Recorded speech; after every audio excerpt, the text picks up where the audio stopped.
Buenos días, chicas. Vamos a comenzar. Nada más regalando un segundito. Listo. Ok, pues espero que estén muy bien. Hayan alcanzado a desayunar algo, tomado agüita, dormido muy bien. Entonces, el día de hoy vamos a terminar esta parte de definiciones y terminar la mira de la evaluación del estado nutricional para ya perfilarnos en lo que es el hablar propiamente de el primer componente, ¿no? Dentro de la evaluación, que es la parte antropométrica. Entonces, creo que si no mal recuerdo, nos habíamos quedado por acá. Podemos evaluar de forma individual y de forma colectiva. Sobre todo en esta experiencia educativa nos vamos a enfocar en la individualidad. Sin embargo, en colectivo no quiere decir que no. Lo vamos a ver más adelante. En cuanto a la metodología de evaluación, pues existen diferentes formas como nosotros podemos evaluar el estado de nutrición. Con la metodología adecuada, créanlo, es posible identificar riesgos o alteraciones presentes y eso es importante porque hace más rentable el servicio de nutrición. La antropometría, el objetivo que tiene es la evaluación de las dimensiones lineales, el volumen, la composición corporal y dentro de esa composición corporal que vamos a conocer nosotros, lo que es la reserva del tejido adiposo y las reservas musculares, sobre todo pues el músculo esquelético. Entonces, gracias a la antropometría podemos nosotros realizar diferentes cosas. Por un lado, comparar los datos de un individuo con patrones obtenidos de poblaciones de diferentes tamaños. Entonces, esto me sirve para diagnosticar, sobre todo por aquí, creo que hay una compañera que tiene pequeñines. ¿Qué pasa muchas veces cuando vas con el pediatra? Pesa, mide a tu bebé, no solo de longitud, sino también circunferencia, y con base a tablas que toman en consideración una población de referencia, lo ubica. Y nos dicen, mira, está en el percentil 50. Entonces, ¿eso qué quiere decir? Que entra su dato en ese valor promedio o en ese valor donde entra el 50% de población del mismo sexo, de la misma edad, en una población determinada. Que de hecho el crecimiento en varios niños, digámoslo así, es parecido. Por eso tenemos tablas de referencia de corte internacional, como las de la OMS. También podemos extraer registros longitudinales para determinar la tasa de crecimiento o bien otros parámetros como puede ser la pérdida de peso o si aumento de peso, o sea, para saber qué ha pasado en ese individuo. Y sobre todo va a tener mucho sentido, pues no sé, a lo mejor cuando hablamos de un paciente pediátrico, si yo lo conozco a sus 6 años y llevo todo ese recorte histórico, pues va a resultar que a los 15 años voy a tener como todos los registros y le voy a poder decir cómo fue el proceso, ¿no? Y también me va a permitir en estudios transversales identificar la situación de un sujeto y decir, cursa con desnutrición, cursa con sobrepeso, entre otros. Sin embargo, en este tipo de estudios transversales nunca se va a poder saber a detalle el proceso por el cual llegó a esa situación, ¿no? Entonces, el objetivo de la antropometría es medir, ¿no? O sea, saber, dimensionar toda esta cuestión corporal. Y dentro de los indicadores tenemos diferentes indicadores. Por un lado, por ejemplo, está lo que es la dimensión lineal, ¿no? La talla o la longitud. También podemos determinar cómo es la estructura ósea o la complexión a través de circunferencias, por ejemplo, diámetros. También, por ejemplo, puedo saber cuál es la masa corporal total, como es el peso, o la composición corporal, como es el caso de los pliegues, o bien la determinación del porcentaje de masa grasa. Entonces, Existen diferentes combinaciones de ellos, ya las vamos a ver más a detalle, pero por ejemplo, tengo indicadores que el dato por sí solo me está indicando. Véanlo de esta forma sencilla, ¿no? Dentro de los indicadores tengo el peso, la talla, la circunferencia de cintura, cadera, brazo, bicipital, de los pliegues, perdón, pliegues titanio bicipital, subescapular y el suprailiaco. Y a partir de estos indicadores yo puedo tener índices. ¿Qué son esos índices? La combinación de dos indicadores que me va a dar un valor que me permite tener mayor referencia. Por ejemplo, existe el peso para la edad, la talla para la edad, combina un indicador con la edad. Pero también tenemos índices que combinan indicadores antropométricos, por ejemplo, el índice de masa corporal que hace, combina la talla con lo que es el peso. También tengo la circunferencia de cintura-cadera y la circunferencia muscular de brazo, que por ejemplo para este valor considero la edad. Circunferencia cintura-cadera, pues como el nombre lo dice, me combina cintura y cadera. Y también aquí no se las puse, pero hay otro que es circunferencia cintura-estatura. Y tenemos el porcentaje o el índice de masa grasa. Entonces, ojo y recomendación que deben de tener presente ustedes, de preferencia pues siempre, ¿no? Es que el día de mañana que ustedes ya estén laborando, ya sea por iniciativa particular o en iniciativa pública, no se me queden únicamente con el evaluar dos indicadores, peso y talla, y utilizar únicamente un índice, el índice de masa corporal. ¿Por qué? Porque entonces desde ahí ustedes el diagnóstico que pueden establecer va a estar sesgado. Por ejemplo, ¿qué pasa actualmente? Pues vas, te mal pesan y te mal miden y te mal diagnostican con sobrepeso o con obesidad. Y pues dices, oye, ni siquiera estás considerando otras cosas que pueden ser más críticas. Por ejemplo, la circunferencia de cintura o la circunferencia del abdomen, que tiene una relación más íntima con el riesgo cardiovascular, porque la disposición es de tipo central de la acumulación de grasa. O por ejemplo, pues el niño, no sé, a lo mejor el pediatra igual únicamente considera el peso, la talla, y dice, pues, usa solo un índice, ¿no? El peso para la edad, talla para la edad. Muchas veces con los niños utilizas todos los índices habidos y por haber para que tu diagnóstico sea más preciso. Entonces, siempre utilicen varios. Y, por ejemplo, hablando de facilidad, o sea, obtener la talla, el peso y la circunferencia de cintura y de cadera, es sencillo, o sea, realmente no te va a tomar mucho tiempo. Entonces, pues eviten quedarse con poquitos.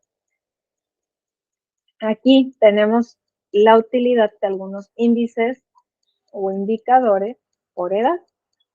Cuando evaluamos chiquitinas de los 0 a los 5 años con 11 meses, casi, podemos utilizar el valor del peso, su talla y la clasificación con base en la escala de Waterloo.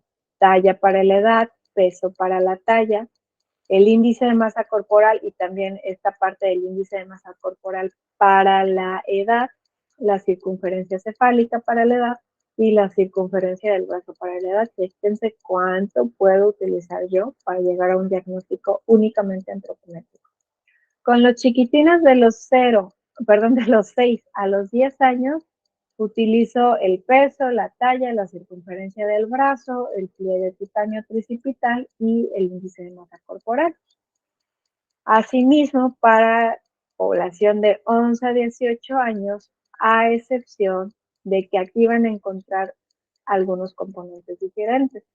Por ejemplo, el índice cintura-cadera y la circunferencia muscular del brazo.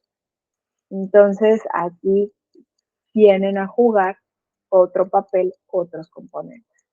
Para población, digamos, entrecomillado, adulta, se mantiene igual los indicadores e índices que yo voy a estar utilizando. Y durante la gestación, por ejemplo, yo puedo considerar otros como la circunferencia muscular y el fondo uterino. Aunque siéndoles muy honesta, el fondo uterino yo aquí, su servidora, por ejemplo, pues nunca lo he sacado porque no he estado familiarizada. Más bien, este tipo de mediciones o evaluaciones ya son sobre todo cuando se van de lleno con perinatología, ¿no? Ya muy particular. Ahí sí, pequeña aclaración, ¿no?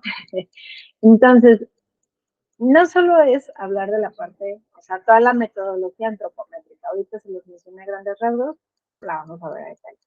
En la parte bioquímica les había mencionado, son fenomenales porque te permiten identificar una situación incluso antes de que empiece propiamente la enfermedad, ¿no? O sea, tú puedes diagnosticar a un paciente que tiene resistencia a insulina antes de que le llegue la diabetes.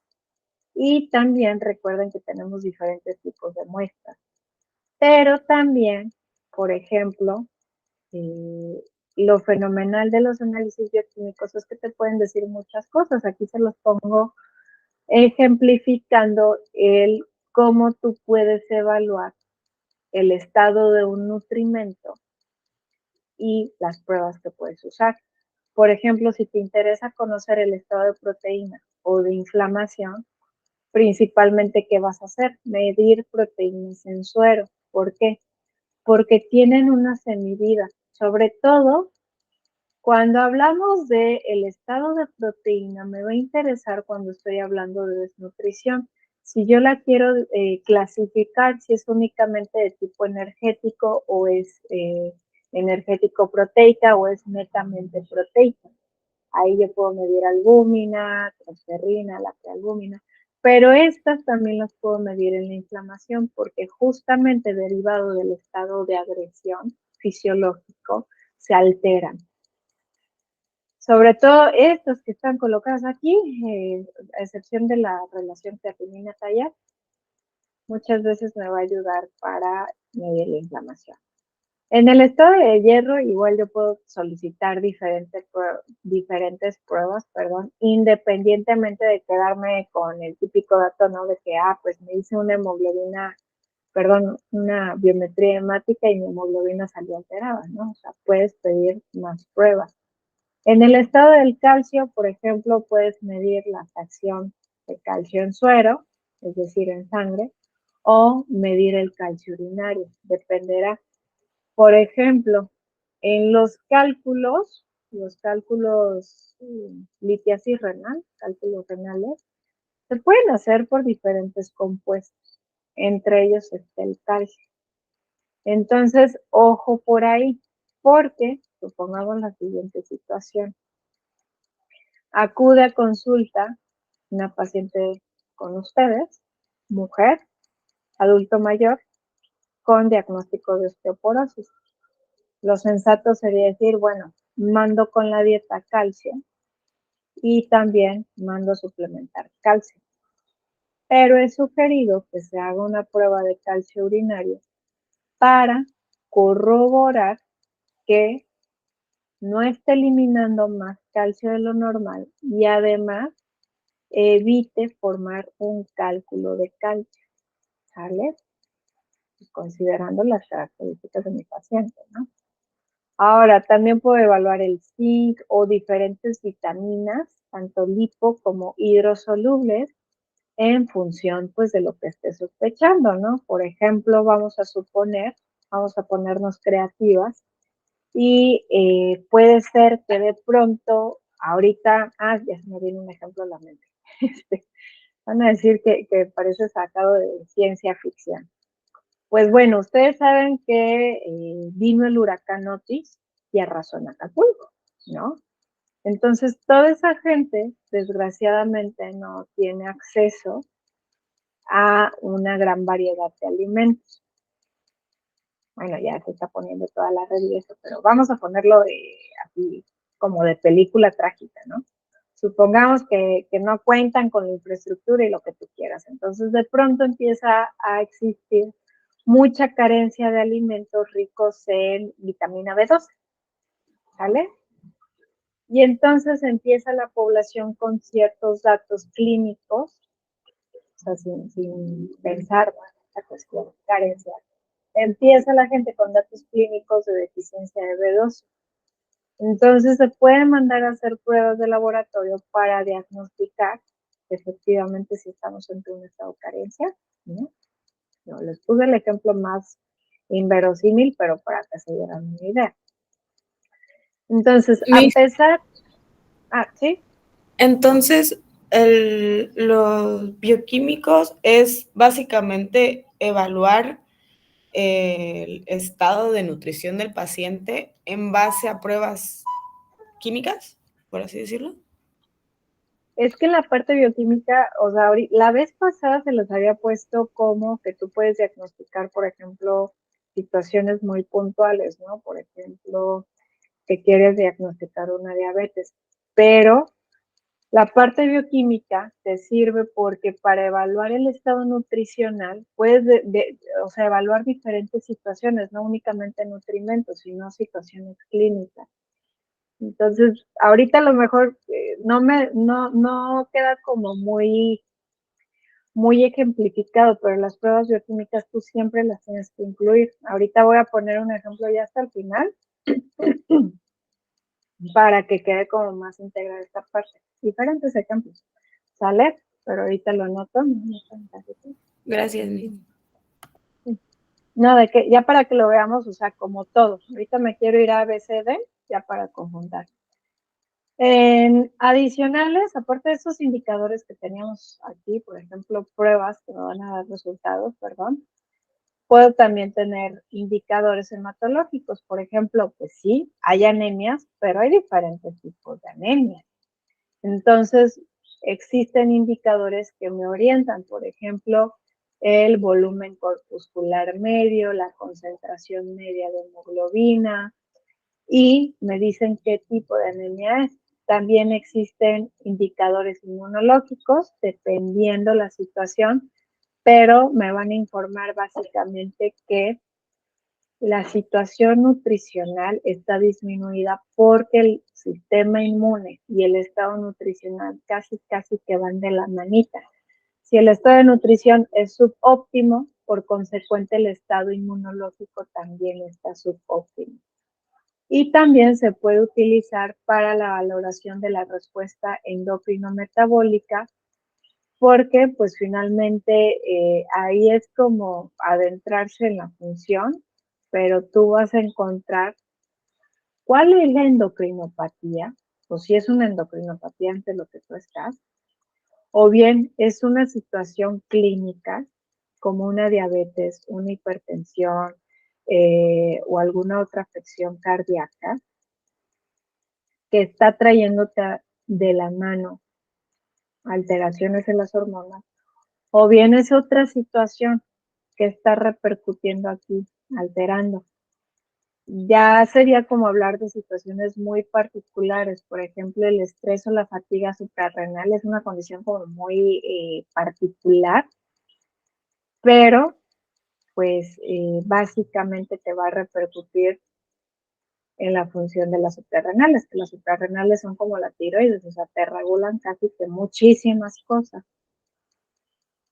Aparte de una evaluación, o sea, antropométrica, como veíamos, bioquímico, también debemos de considerar la parte clínica, es decir, que yo de forma visual de una inspección para lo que es el cabello, la carita, no en cuestión de la simetría, sino decir cómo están los ojos, resecos, irritados o tienen un aspecto normal, tienen ojeritas o no. El cabello es brilla o es opaco, es escaso, es quebradizo.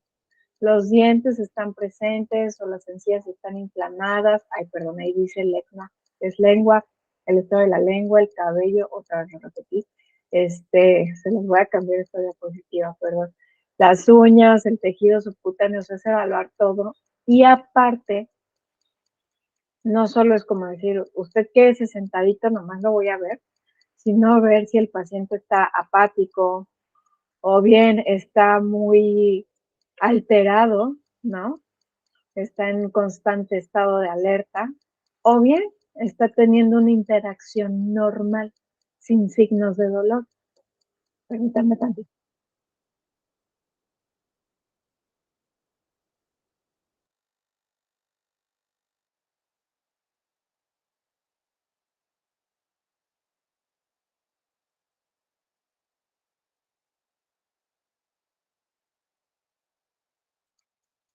Perdón.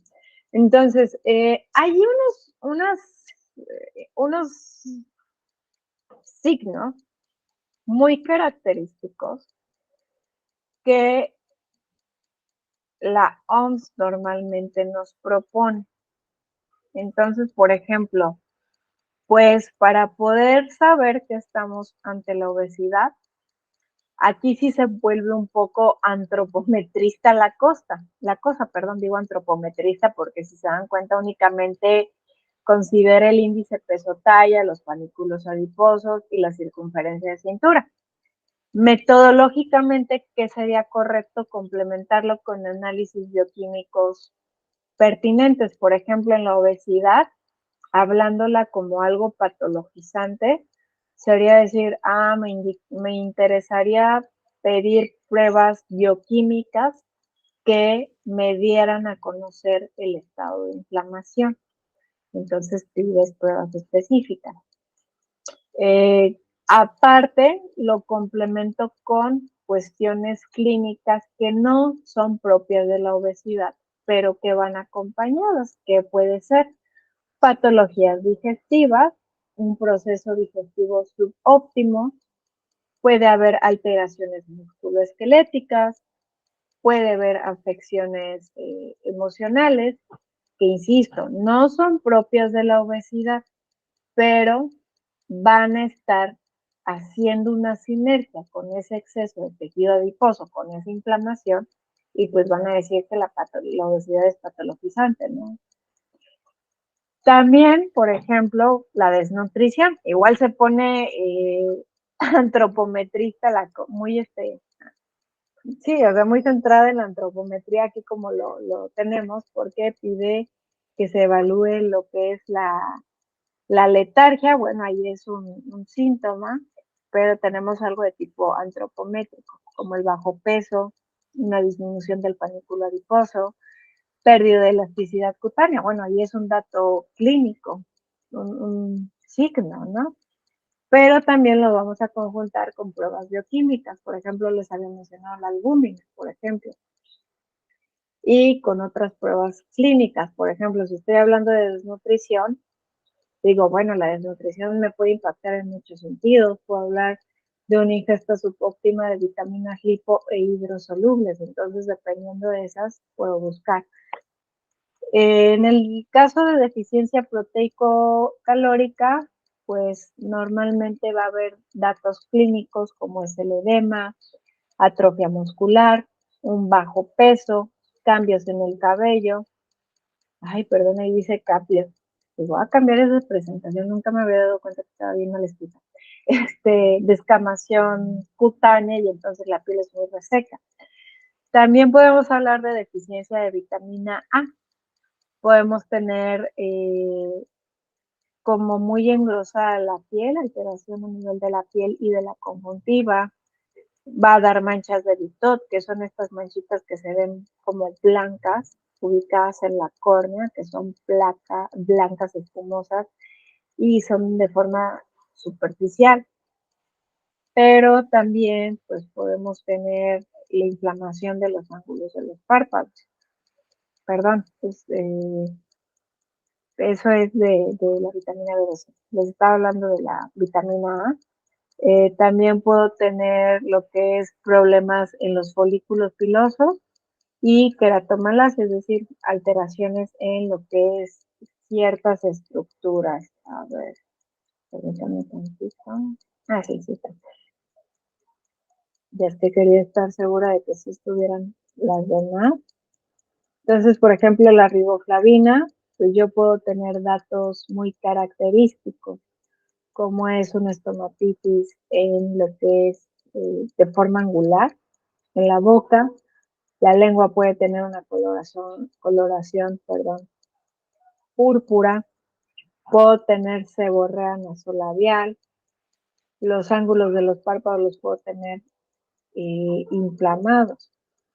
También para la deficiencia de la vitamina B1, pues voy a tener la pellagra, que es también conocida como la enfermedad de las 3D, dermatitis, diarrea y ay, se me fue la otra D.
De hecho, ojo, no vayan a decir ay, qué mala. A ver, permítanme.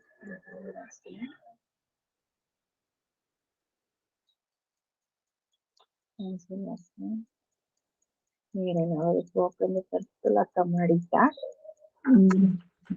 Las piernitas, normalmente ustedes pueden ver, sobre todo chequense los chiquitines, ¿sale? Recuerden cómo vienen los bebitos, pues están así todos apretaditos, ¿no? Así hechos bolitas. Lo normal es que los bebitos, cuando empiezan a caminar, sus piernitas están así. Como dice la gente aquí, en muchos lados de México, están como brequitos, ¿no? Es lo normal, pero porque estuvieron así, todos apretados. Conforme se va dando este proceso de que van caminando, si la nutrición es adecuada, ¿qué va a pasar? Esas piernitas pues se van a hacer, se van a enderezar. Saben que no quedan como completamente rectas, sino que tienen esa característica propia. Sin embargo, si la nutrición, sobre todo aquí hablando de la vitamina D, está en un estado subóptimo, ¿qué va a pasar? Las piernitas se quedan como un poquito abiertitas o bien pueden estar como al revéseadas, ¿no? Supongamos que en lugar de estar viendo hacia adentro, quedan como viendo hacia afuera. Entonces, a partir de ahorita siempre fíjense en los niños, en sus piernitas, cómo van dándose en consultas subsecuentes, si se van alineando o si las van viendo alteradas, porque entonces ahí tendríamos que hacer más énfasis en la vitamina D. Y también, por ejemplo, en la parte del hierro, pues saben que es un elemento, un mineral esencial, pero sobre todo en los pequeñines. Entonces ahí cómo lo podemos corroborar nosotros con las coloraciones, pero podemos hablar de deficiencias de hierro tan acentuadas que me pueden dar un síndrome que se conoce como síndrome de piernas inquietas, o sea que las piernas se están moviendo muchísimo. Ojo, es diferente cuando estamos moviendo las piernas porque somos de esas personas que no nos estamos quietas, o sea, es completamente diferente. Y la deficiencia de yodo, por ejemplo, normalmente el crecimiento tiroides es característico en lo que es donde está ubicada la glándula tiroides. Entonces nos da una situación que se conoce como el bocio, que hace la glándula tiroides ante poco yodo, pues crece para captar lo más que pueda. En la parte de la dieta, recordemos las sesiones pasadas les hablaba de que podemos evaluarla con diferentes herramientas. el recordatorio de 24 horas, una frecuencia alimentaria, un diario de alimentos, un análisis por duplicado. Pero nos importa analizar la dieta por estas cuestiones para saber si se está teniendo el consumo del requerimiento nutricional promedio, es decir, ese valor que se requiere para mantener la salud y el crecimiento de manera habitual y que de hecho recibe este nombre de requerimiento nutricional promedio porque pues es la cantidad que cubre el 50% del requerimiento nutrimental. Pero lo que nosotros escuchamos siempre es la ingesta diaria recomendada. Esa ingesta diaria recomendada es que se esté consumiendo esa cifra que está un poquito por encima de lo que requiere el promedio. ¿Por qué? Porque hay sujetos que pueden tener requerimientos ligeramente elevados. Entonces, esa ingesta diaria recomendada contempla a esos sujetos. También tenemos una ingesta diaria sugerida, que es lo que se nos recomienda consumir de forma diaria, ¿no? Y también tenemos un límite superior de consumo que en condiciones normales, pues ese es el límite que no va a traer un efecto adverso a la salud. Entonces, nosotros, ¿por qué analizamos la dieta? Porque de esa forma sé si el sujeto está teniendo la ingesta diaria o está alcanzando, perdón, esas ingestas diarias recomendadas de macro y micronutrimentos y de líquidos, porque recuerden que el agua no tiene una función energética, pero es vital para que nosotros vivamos, ¿no? Principalmente. Entonces, también estudiamos la adecuación de la ingesta porque podemos establecer un índice de adecuación nutricia, es decir, dividir la ingesta habitual de un nutrimento entre lo que es recomendado para la población de la que estemos hablando, edad y sexo y condición fisiológica. Por ejemplo, llega una paciente embarazada, le hago 3 recordatorios de 24 horas y analizo toda la información. Ya me pongo a revisar los macros que estén en cantidades recomendadas y pudiera yo buscar ingesta de hierro, ¿no? Para saber si para su edad y su condición fisiológica está siendo el adecuado. Entonces, por aquí les pongo la pregunta de que busquen ustedes cuál es la norma que marca o delimita, perdón, todo este margen regulatorio de la ingesta de alimentos en México. Es una norma que en principio, pues sí tiene bastante información, pero requiere por ahí una buena checadita, una buena actualización. Ahora, dentro de lo que es la metodología para la evaluación nutricia, y ya ahorita vamos a pasar a los ejemplos. En primer lugar, dependerá el contexto en el que yo me esté desenvolviendo, porque necesito planear todo, ¿no? Los formatos que voy a utilizar, el equipo que voy a utilizar, incluso toda la documentación que yo requiero. Entonces, en esa primera etapa nos referimos con la planeación, ¿no? También delimitar el alcance o el para qué estoy evaluando, verifique qué tengo disponible y no, y también que yo elija aquellos indicadores y aquellos índices, así como los valores de referencia. Una vez que ya me di a la tarea de planear, pues es importante que yo elabore un protocolo de evaluación. Por ejemplo, cuando ustedes van a una institución de salud pública, ¿qué pasa? Acude con el especialista o con el profesional que se trata, te preguntan, ¿no?, cuál es el motivo de la consulta, recopila todo tu historial clínico y al final te toma medidas o te explora, ¿no? O sea, te revisa en base a lo que tú le mencionaste. En este inter te puede sugerir pruebas, te va a dar la orden de las pruebas de laboratorio que te va a solicitar o las pruebas de imagen y radiología que te puede llegar a pedir, ¿no? Para saber bien. Y como que te da, digo como que te da un diagnóstico porque a veces necesita complementar, ¿no? Y te da un plan de intervención. Entonces, así es el protocolo de evaluación en esas instituciones. Y debe de seguir una línea de razonamiento lógico. Igual ustedes pueden desarrollar su protocolo de decir, bueno, primero voy a pasar al paciente, en lo que está en la sala de espera, va a llenar toda una información de un preregistro, en donde a lo mejor tengo un asistente y me ayuda a llenar ciertos datos puntuales.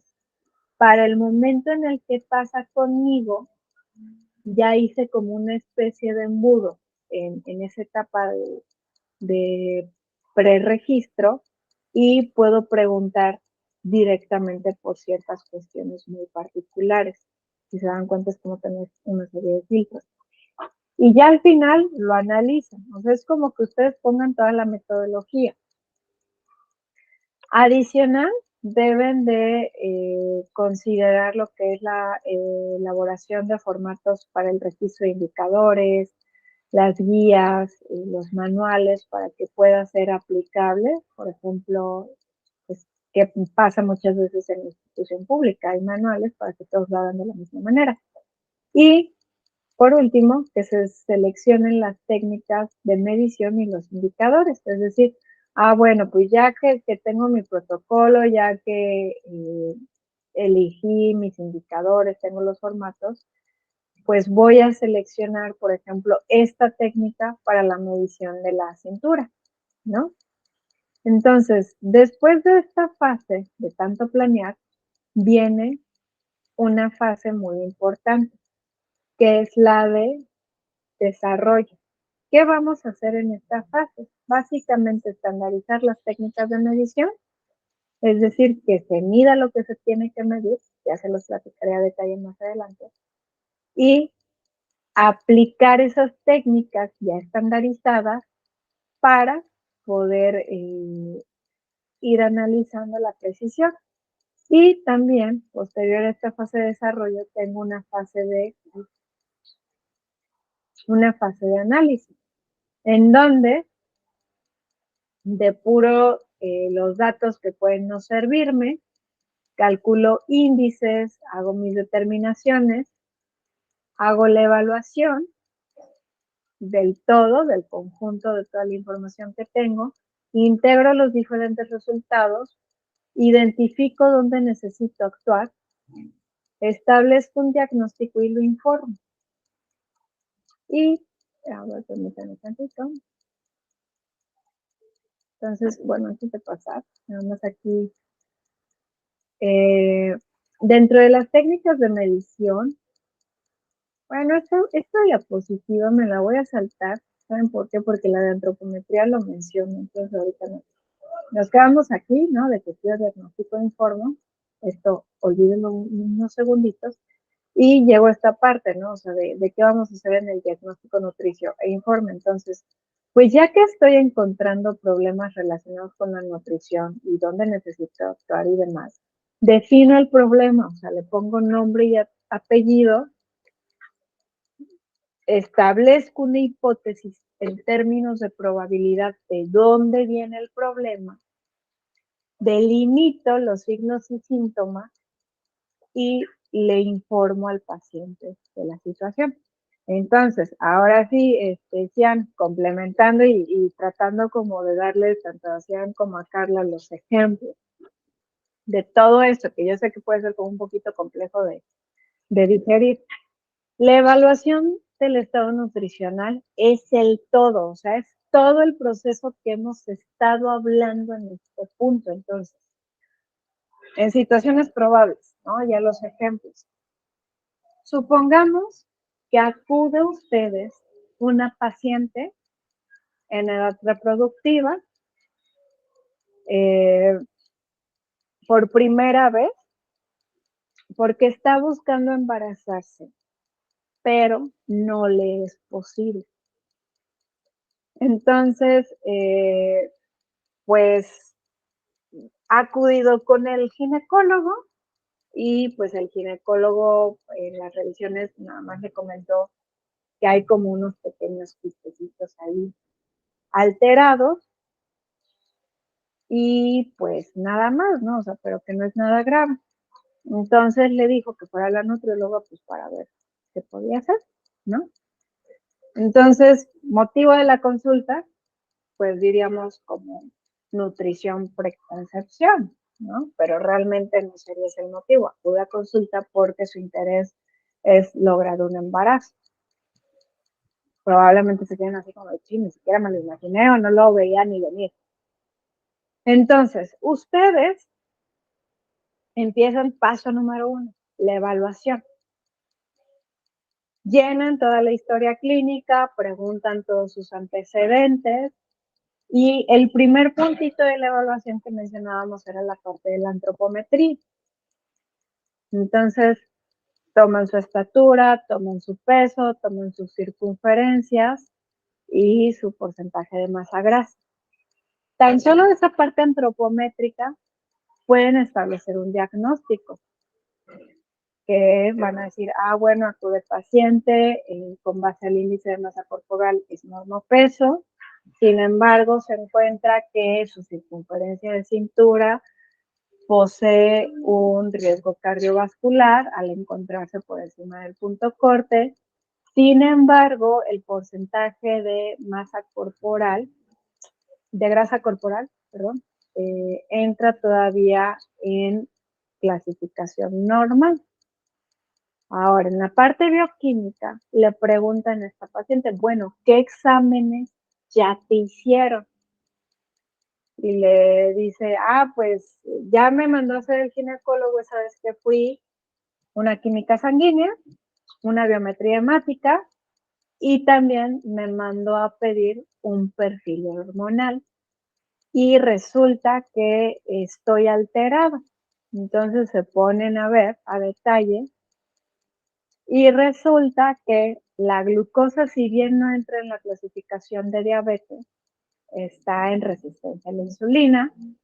Además, resulta que el perfil hormonal indica que las hormonas que debería estar secretando para lograr el embarazo no están adecuadas. Y le preguntan, ¿y los quistecitos qué te dijo? ¿No? No, pues me dijo normal, o sea, pues probablemente podía ser o no un síndrome de ovario poliquístico. Entonces pasan a la parte clínica, a observar esta paciente, o sea, preguntan pues, por regiones anatómicas, aparatos y sistemas, pero, pues por ejemplo, notan que esta paciente es un poquito más velludita en su rostro y observan además que tiene acné. Van a decir, Miss, qué despectiva. No, ahorita ya van a ver por qué les estoy contando toda esta historia, ¿no? Y ya se van con la parte dietética, pues platican en esta cuestión, evalúan, hacen una frecuencia de alimentos y 3 recordatorios de 24 horas de pasos múltiples. Detectan que la ingesta en términos de energía no es mala, pero que, por ejemplo, en la cuestión de los carbohidratos es un poco elevada la proporción y sobre todo consume carbohidratos simples, un bajo consumo de fibra, el consumo de proteína está un poquito por debajo y el de lípidos está un tanto elevado. Entonces, el diagnóstico a este punto, que les decía, el motivo de la consulta es por problemas en el embarazo, el diagnóstico propiamente sería el decir, mira, con base a esta evaluación antropométrica, bioquímica, clínica y la parte dietética, muy probablemente estemos con un caso de síndrome de ovario poliquístico. ¿Por qué lo digo? Porque estoy observando un exceso de vello facial, hay acné. Tu cintura, tu acumulación de la grasita, te está dando de forma central, que es algo característico del síndrome de ovario poliquístico. Y además, pues bueno, todo este perfil hormonal junto con las alteraciones menstruales, ¿sale? Sin embargo, necesito que tu ginecólogo pues te haga más pruebas, por ejemplo, que te revise bien a detalle, te cuantifique los quistes que están presentes y el tamaño para poderlo confirmar, ¿no? Por otro lado, en la parte dietética no encontramos alteración, sin embargo, al estar ante un síndrome de ovario poliquístico, muchas veces eh, se presenta resistencia a la insulina, que lo bioquímico también nos lo muestra, entonces necesitamos actuar. Entonces se dan cuenta aquí cómo le saqué todo una historia como muy larga, pero cómo conjuntas todo. Entonces, pues justamente ese es el trabajo del nutriólogo, o sea, hacer una evaluación muy exhaustiva, de verdad muy exhaustiva, para llegar al paso 2, el dar un diagnóstico. Ya que das ese diagnóstico, estableces un plan de intervención. Tu plan de intervención no es tal cual que tú des la dieta, ¿no? La hojita con el menú, ¿no? Para nada, sino que tú vas a actuar con diferentes herramientas, como la educación en nutrición, la organización del plan de alimentación. Es más, a veces ni siquiera puedes dar planes de alimentación, simplemente a través de series de educación y herramientas sencillitas puedes dar actuación a problemas. Y posterior a esa intervención, pues tienes que monitorizar tu intervención. Ese es el proceso de la atención nutricional y ese es el hacer una evaluación del estado nutricional completa, ¿no? Entonces, pues el día de hoy, ustedes ya saben cuál es su trabajo realmente, ese. Que sí tienen mucho trabajo, claro que sí, que van a hacer durante toda la carrera, aprender a detalle todo el mecanismo fisiológico y fisiopatológico de diferentes entidades clínicas, cómo se manifiestan en el cuerpo, los resultados de laboratorio que se dan, intervenciones dietoterapéuticas. Repito, no es únicamente el calcular macro y micronutrientes, sino también cómo vas a integrar eso con otras medidas. Entonces, otro ejemplo, igual cortito, ya no tan complicado ni tan rimbombante, podemos tener que acude con ustedes un paciente pediátrico, ¿no? Que a lo mejor el peso para la talla está bien, el peso para la edad, perdón, está bien, el peso para la talla está bien, solo la talla para la edad está un poquito bajo. Circunferencia, índice de masa corporal, circunferencia media de brazo y circunferencia cefálica van bien. Entonces en la parte antropométrica lo único que detectan es eso, una talla un poquito más baja. En la parte bioquímica, preguntan a esta paciente, a la mamá del pequeñín o la pequeñín o el papá, qué pruebas bioquímicas les han hecho y le comentan a lo mejor que el doctor mandó a hacer en su momento un perfil tiroideo, pero que este salió normal. En la parte clínica no les refiere absolutamente nada, o sea, no manifiesta dolor, va bien, come bien, duerme bien, casi no se enferma el niño. Y en la parte dietética, evalúan y resulta que a lo mejor la dieta es un poquito baja en energía, pero sobre todo hay un consumo un poquito bajo en proteínas. Entonces aquí realmente el diagnóstico puede ser el siguiente, o sea, que a lo mejor hay que hacer, o sea, hay un crecimiento subóptimo, probablemente derivado de un consumo subóptimo de proteína, o bien es derivado a que los papás, bueno, no los papás, sino que existan familiares o hay un antecedente de talla baja. Les digo, ya sin quebrarnos tanto la cabeza. Entonces es el integrar toda esta parte. Y en los análisis, pues bioquímicos o las pruebas clínicas que lleguemos a requerir dependerá de lo que estemos teniendo. Entonces, vamos a adentrarnos un poquito ya de lleno en el primer componente de la evaluación del estado nutricional, que es la antropometría. Y la antropometría en sí, aquí, ¿a qué nos referimos? ¿Qué es esto de antropometría? Que tiene un nombre común, tan rimbombante, pues antropo es de hombre, ay, perdón, la carpeta. Antropos es de hombre, ¿no? Finalmente, y pues metría es la medición, tal cual, como el nombre lo dice. El objetivo que tiene, pues, es cuantificar la cantidad y el cómo está distribuido el componente corporal, ¿no? De todo esto que conforma el peso corporal del individuo. Si lo hablamos en función de delimitar, pues, ¿qué hace? Delimita físicamente dónde tenemos el componente graso del no graso.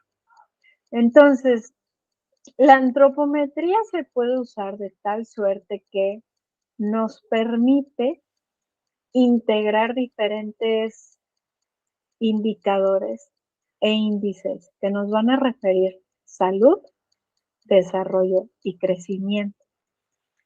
Entonces, es parte de la evaluación del estado nutricional por la simple y sencilla razón de que pues sabemos en qué grado se cubren los requerimientos nutricionales, si de más o de menos. Entonces, aquí viene una cuestión importante y que de hecho las invito a la reflexión. ¿Se acuerdan que hablábamos, creo que hace 2 clases, de los diferentes modelos que existen para evaluar la composición corporal? Les hablaba del modelo de los 2 compartimientos, como es este, y el de los 5 niveles. Ahora sí, fíjense que el modelo de los 2 compartimentos surge desde 1942, o sea, ya tiene un tiempo considerable, en donde un investigador que se apellida Benke, bueno, se apellidaba Benke, ¿verdad?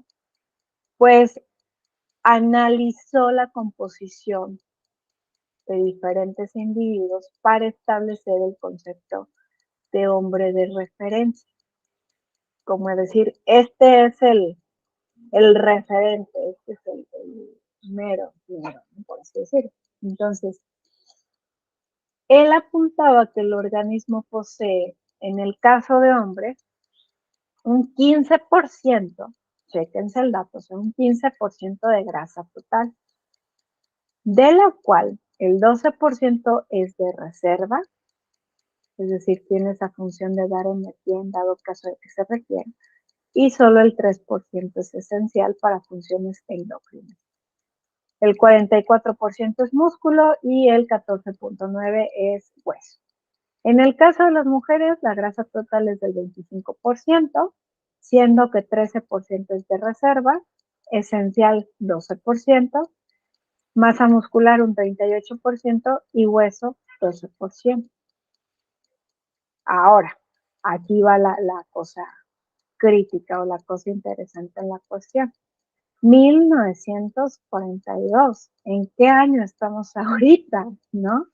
2024. Entonces, las condiciones de vida de ese año a este año son abismales, o sea, ni siquiera comemos lo mismo, ni siquiera tenemos el mismo estilo de vida, comemos diferente, nos desplazamos diferente, nos movemos diferente, dormimos diferente, incluso nos relacionamos completamente diferentes. Es más, en el 42 todavía estaban con el problema de la Segunda Guerra Mundial. Entonces, pues hasta imagínense el estado de cortisol de aquellos ayeres a los de ahorita. Ahorita pues sí, son sostenidos y crónicos. Pero esto lo menciono porque de pronto si yo quisiera tomar estos valores de hombre de referencia del 42, metodológicamente estoy haciendo algo incorrecto. ¿Por qué? Porque no estoy utilizando un referente compatible con lo que tengo hoy en día. Entonces, pues ahí es como el decir la importancia de que si vamos a tener una valoración con esta mira, utilicemos los datos actuales, que de hecho son muy diferentes, ¿eh? Entonces, dentro de las consideraciones, cuando nosotros estamos evaluando antropométricamente, una es que no nos dice la adecuación para los macro y micronutrientes. Ahora, otra cuestión es que el glucógeno y la proteína siempre están ligados con agua. Es decir, 1 gramo ya sea de glucógeno o de proteína va a estar ligado a 2 o 4 gramos de agua. Entonces, si yo tengo una pérdida rápida de peso, pues voy a suponer que puede ser por glucógeno o por proteína, pero necesitaría como ser muy crítica para saber de qué es. Y en el caso de que hablemos de una privación energética, es importante porque normalmente una respuesta ante esa inanición es que se usa la masa muscular. Entonces, chicas, hasta aquí le dejamos. De tarea, espero que ya hayan leído el capítulo 2. Van a hacer un formato de historia clínico-nutricia. Les cargué 2 ejemplos, se pueden basar de esos 2 ejemplos, pero me gustaría que lo consideraran, ya se pusieran a jugar al nutriólogo, ¿no? De que pues traten de pensar, por ejemplo, en la población que quieren ir de lleno a trabajar y preguntas que en esa historia clínico-nutricia les podrían ser de utilidad, ¿de acuerdo? Traten de cargarlo, por favor, en Word, porque si hay necesidad de hacer modificaciones, pues de oportunidad. Antes de terminar, me gustaría saber si tienen alguna duda, si no, nos vemos la siguiente semana. No, Miss. Ok, chicas. Pues cuídense mucho, nos vemos la siguiente semana.